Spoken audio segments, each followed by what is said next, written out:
Alright, YouTube, what's going on? It's about, it's getting to be almost 9 p.m. We're going to shut it down pretty early today. Just do a little after run talk here. Touch base on a few questions I had, a few comments on my YouTube channel. Just taking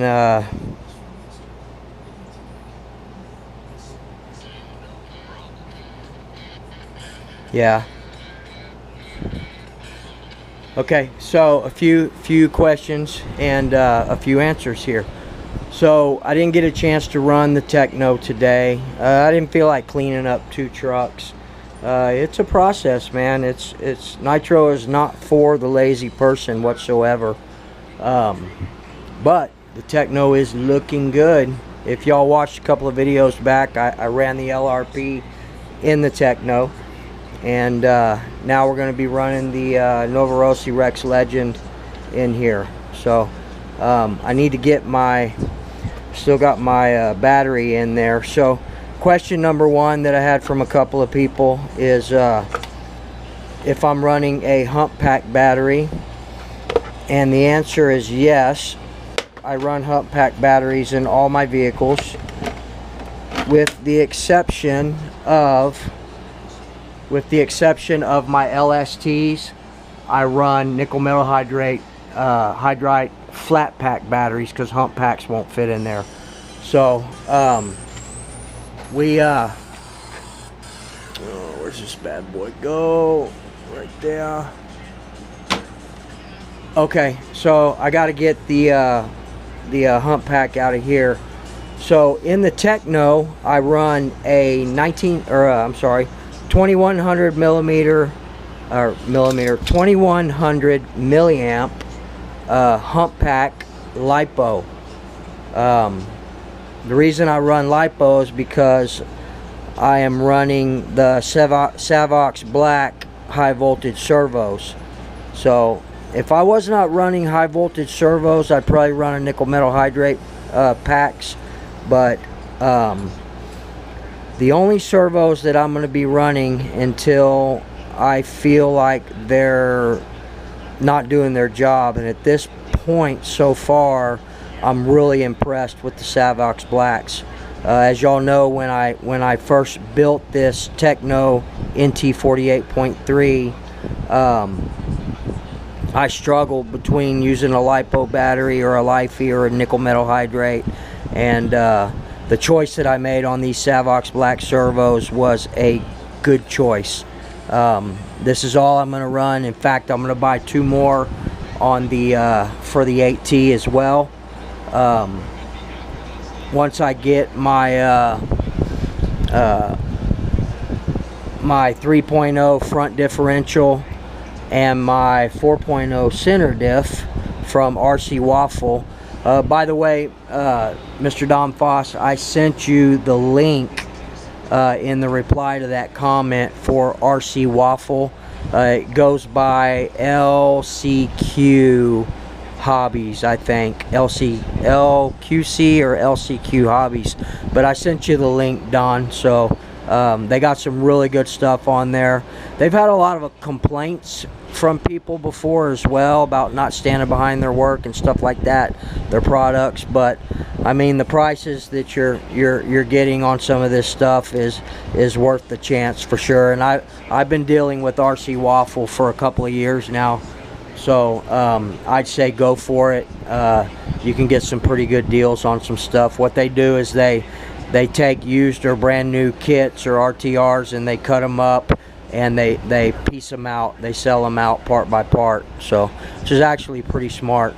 So anyway, so hump pack 2100 milliamp LiPo here, and in the Hyper, which I'm also running Savox Black high voltage servos.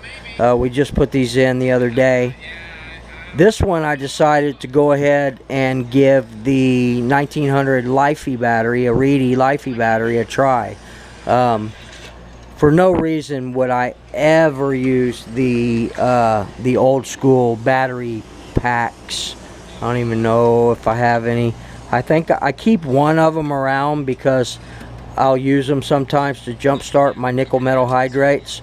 So the way I do that is, you know, you just plug a positive and a negative into the battery leads and it'll jump start it. But lately I haven't even been doing that, since I figured out that you can just drop it way down on, especially a LiPo, if you can't get it to fire up.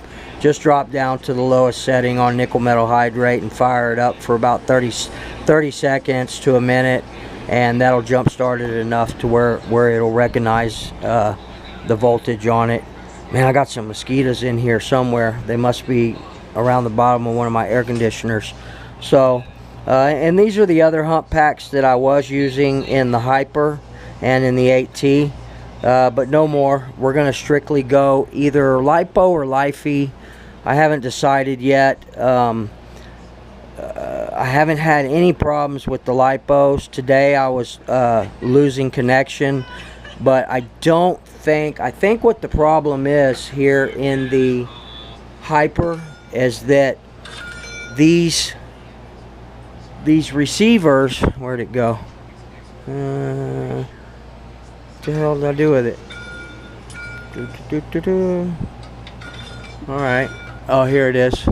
So the receiver for the Fly Sky, and the Fly Sky that I use is the FSIT4S, the iPhone looking one. These receivers, and they have bad reviews. I'm not the only one that has issues with these. They have connection losses.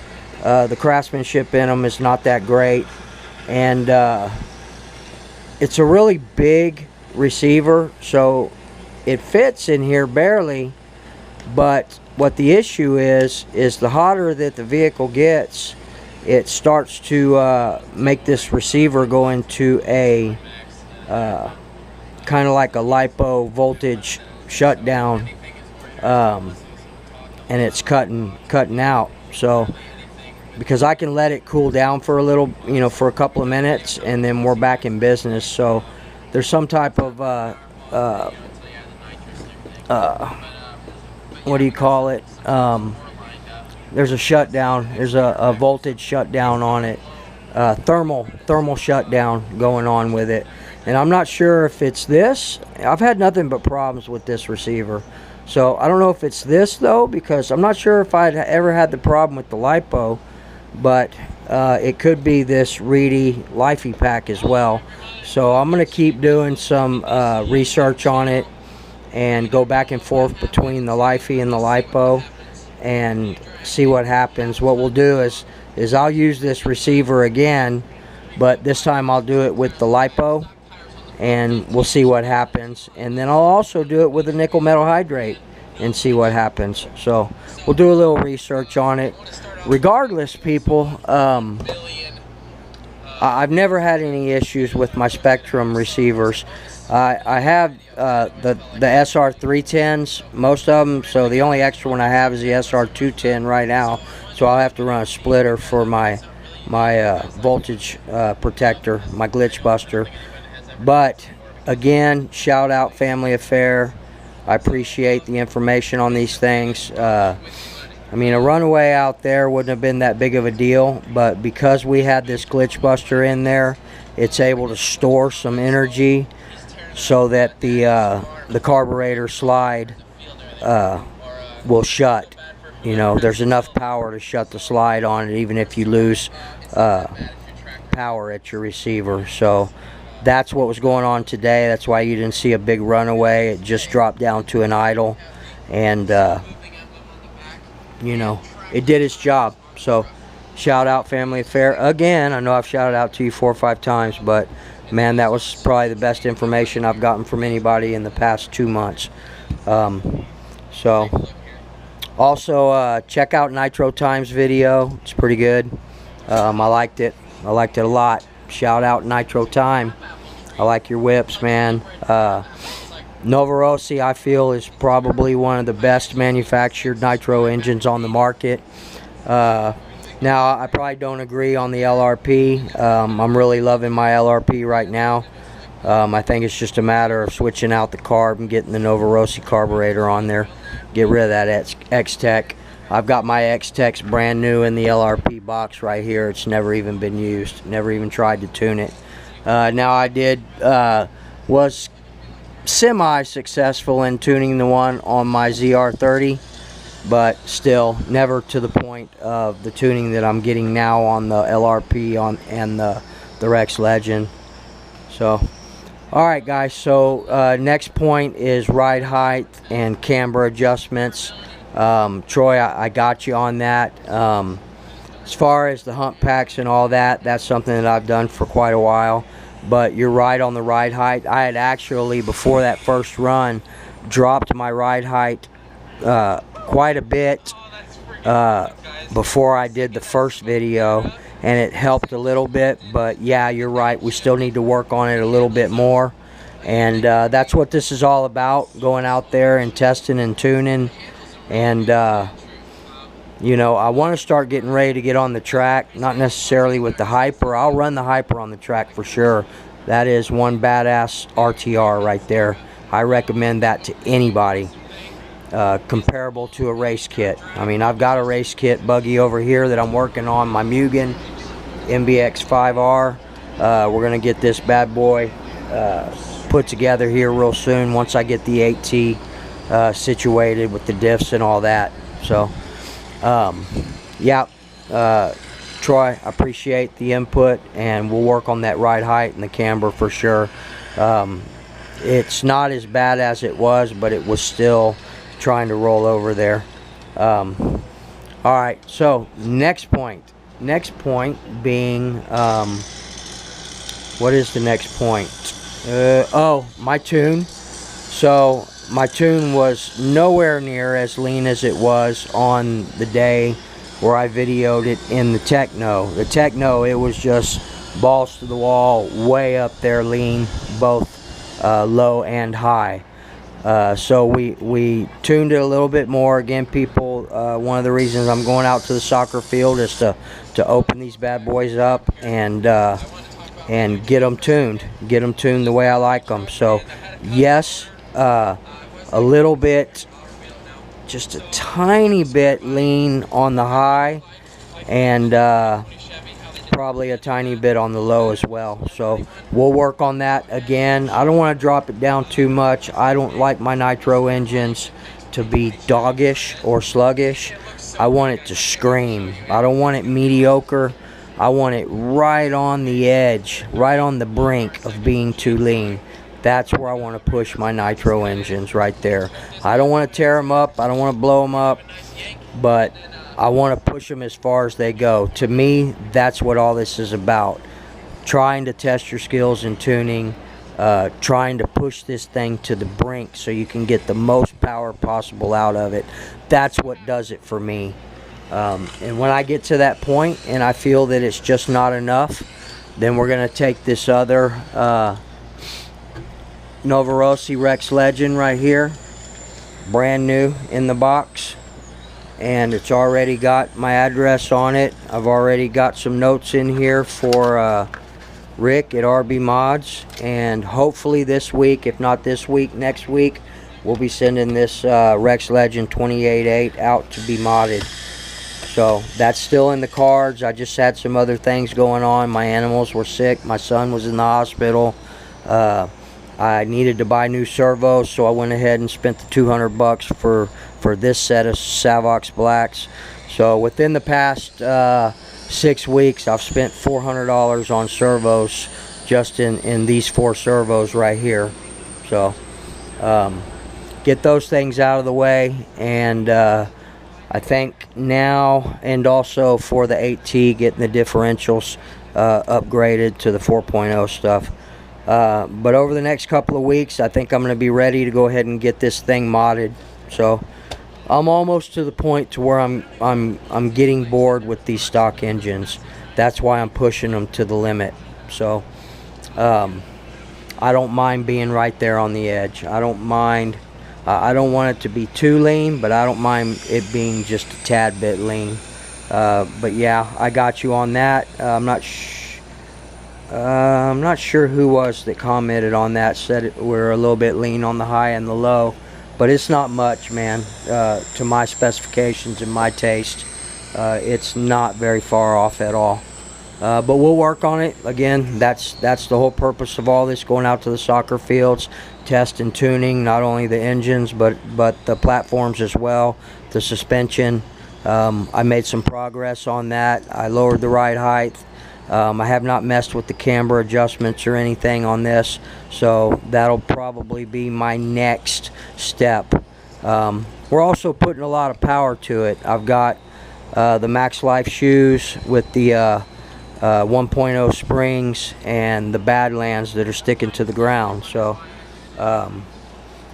not only that, people, but you know I'm running 100K in the center and 50 in the front and 50 in the rear. So we're doing everything we can to keep it planted on the ground for sure, but we'll work on that ride height a little bit more. Other than that, guys, I think the next project, other than getting the Rex modded and you know, working on the 8T and stuff, I want to build me an RC ramp. I want to build. Let's check our time. I want to build a nice, wide, large RC ramp, a wooden ramp that I can disassemble in a piece or two and put in the back of my Silverado Chevy pickup truck and take it out there to that field. Also, there's a abandoned BMX track over off Blanco Road in San Antonio that I want to go check out as well. So we got some things coming up, so everybody stay tuned. We're gonna try and make headway. I'll try and make these videos and these running videos as active and as good as I can make them. You know, sometimes it's gonna be boring testing and tuning and stuff like that, or sometimes it's just gonna be Nitro barn updates. But shout out Nitro Bird. Man, if I was there where you live, dude, I'd be out there helping you with that track, man. You need to get some help out there. And that post, that pole, if there's any way you can get that out of there, you need to get it out of there. But I know it's not your property. But it's coming along, man. It's looking good. Keep it up, bro. You'll have a bad to the bone track, if not anything else, a practice track out there. So, also, shout out again to Raja. Shout out to Family Affair. Shout out to Troy. Yeah, I think your last, Troy Anderson. Shout out to you, brother. You've been commenting more than just about anybody. Maybe try richening the LSN a tiny bit, the richening the HSN. Pop. Yeah, I got that. I know what all that is. I know we're a little bit lean, and we'll address that next time out. So, but once again, Troy, I have no problem running my stuff on the brink of disaster. So that's what I like to see. That's what I like to feel and hear. Is lean is mean, but I don't want to go overboard. So I appreciate your input. That's what it's all about too, is getting everybody's input, figuring out where I need to be. I am still learning. I've only been in 1/8 scale Nitro for almost 4 years now, but again, the majority of everything I've done was my LSTs and my electric stuff, you know, the typical Traxxas X-Max, Revos, E-Revos, that kind of stuff. But I've done 8 1/8 scale LSTs, so I'm not a stranger to Nitro, and I appreciate everybody's input. I think I'm getting this tuning thing down pretty well, but I still have a lot to learn. So lean is mean. That's what I like, but we don't want to kill it. So I appreciate everybody's input. I appreciate everybody's comments. Tomorrow's my wife's birthday, so you probably won't get a video tomorrow, or you might, I don't know. But other than that, I'm about to run out of time on the GoPro, guys. Have a great week coming up, and remember, treat people the way you want to be treated. We'll see you guys in the next one. Later.